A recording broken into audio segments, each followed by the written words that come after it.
నిర్మల్ జిల్లా దిలావర్పూర్ మండలం న్యూలోలంలో విద్యార్థులు గ్రామస్తులు అధికారులతో జిల్లా కలెక్టర్ అభిలాష అభినవ్ ప్రత్యేక సమావేశం నిర్వహించారు।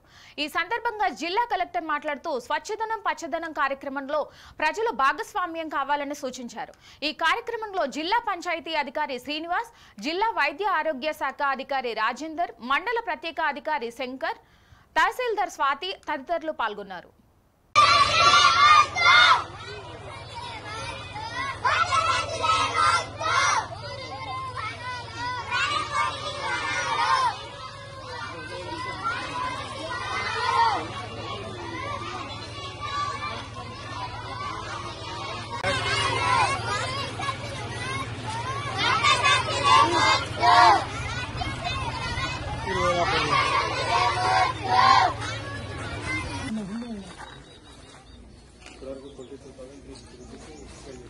Very quickly, how many months? Last 2 years. Student